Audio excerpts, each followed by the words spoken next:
नमस्कार दोस्तों। आज का हमारा विषय है हाउ टू चूज़ ब्रीडिंग बिच। मतलब ब्रीडिंग के लिए फीमेल डॉग जो होता है वो कैसे चूज़ करें। इसके लिए कुछ गाइडलाइन हमने चॉइस की हुई है, वो इस प्रकार है। पहली है ब्रीड। हमें ब्रीड कौन सी ब्रीड्स में काम करना है ये हमें जानना है।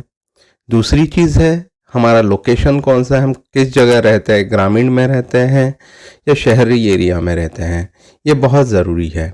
अवेलेबल फूड जो होता है ब्रीडिंग के लिए, ये हमें बहुत नेचुरल फूड देना ज़रूरी है, कोई प्रिजर्वेटिव वाला फूड नहीं देना चाहिए। फाइनेंस ये बहुत ज़रूरी मुद्दा है। अगर डॉग लेना है तो किस कैटेगरी में चाहिए। अच्छे क्वालिटी के डॉग महंगे आते हैं क्योंकि उनके जेनेटिक के वजह से। पांचवी चीज़ है एनाटॉमी। एनाटॉमी जो है सही है, एल्बो हिप डिस्प्लेशिया नहीं है, तो ये श्योरली अच्छे जेनेटिक का होगा। अच्छा जेनेटिक क्या होता है, तो पूरे आउट ब्रीडिंग में जो ब्रीडिंग होता है जिसमें एल्बो हिप डिस्प्लेशिया का कोई भी प्रॉब्लम नहीं आता है, वो है अच्छे जेनेटिक का डॉग। इसके लिए डीएनए टेस्टिंग करना बहुत ज़रूरी है।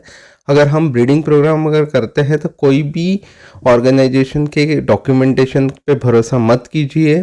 आपको भरोसा करना है वो जेनेटिक पे, और इसका मतलब है डीएनए आपको चेक करने होंगे।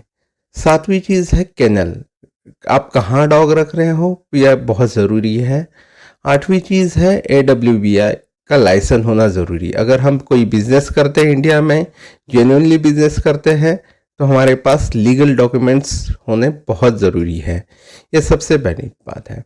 ब्रीड में अगर देखा जाए तो दो तरीके में हम डिवाइड कर सकते हैं डॉग को। एक है साइज़ के हिसाब से, दूसरे है बालों के हिसाब से। साइज़ में होता है स्मॉल, मीडियम, जाइंट, और बालों के इसमें होता है स्मूथ कोट होता है, मीडियम कोट और लॉन्ग कोट होता है। लोकेशन के हिसाब से देखा जाए तो दो हिस्सों में डिवाइड होता है, रूरल और अर्बन। और अवेलेबल फूड में अगर हम देखे जाए तो चिकन होता है, बॉइल्ड चिकन, राइस, फिर होता है पम्पकिन होता है, लौकी होता है, अंडे, चिकन के हड्डियों का सूप होता है या बकरों के हड्डी का सूप होता है, पोटैटो होता है, कर्ड, बनाना दे सकते हैं हम रेगुलर में। सबसे ज़रूरी चीज़ है और एक फाइनेंस। फाइनेंस हम किस तरीके से जमा कर रहे हैं, फाइनेंस का सोर्स क्या है, प्रोजेक्ट प्लान बहुत ज़रूरी है, मैनेजमेंट किस तरीके से फूड से लेके स्टाफ मैनेजमेंट से लेके एडवर्टाइजिंग मैनेजमेंट, ये बहुत ज़रूरी है। ये कोई भी आपको नहीं बताएगा। तीसरी ये सबसे ज़रूरी और चीज़ है, हम डॉग जो ले रहे हैं उसका बॉडी एनाटॉमी कैसे होनी चाहिए। पहली तो चीज़ है उसका बाइट परफेक्ट होना चाहिए, एल्बो हिप डिस्प्लेशन नहीं होना चाहिए।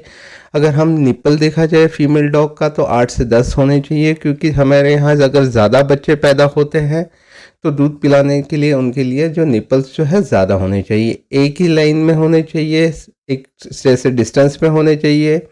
अगर हम एडल्ट कोई फीमेल लेते हैं तो इसमें कोई भी STD, सेक्सुअल ट्रांसमिटेड डिजीज़, कोई भी नहीं हो, ऐसे फीमेल चाहिए। और सबसे महत्वपूर्ण बात है कि उसका कोई भी प्रीवियस रिकॉर्ड जो है एबॉर्शन का नहीं होना चाहिए। डीएनए अगर हम मेल फीमेल यूज़ करते हैं तो 101% हमें अच्छा ब्रीडिंग प्रोडक्शन मिल सकता है। डॉग के लिए जो केनल होता है ये बहुत ज़रूरी है कि हम केनल किस तरीके से लेते हैं। हमारा केनल जो है सुरक्षित होना चाहिए, ये सबसे ज़रूरी चीज़ है। AWBA का लाइसेंस जो है किसे मिलता है, तो वो कोई भी 18 साल का इंडियन हो उसे वो मिल सकता है, कोई भी उसमें दिक्कत नहीं है। अगर आपको कोई भी इस चीज़ में परेशानी है तो आप जेन्युइन ब्रीडर एसोसिएशन का dog breeding and maintenance programme course कीजिए। आपको काफ़ी सारी इंफॉर्मेशन लीगल वे से हेल्प भी आपको मिल जाएगी। अगर कोई आपको क्वेरीज हैं तो आप कॉल कर सकते हैं। हमारा कॉल नंबर है 89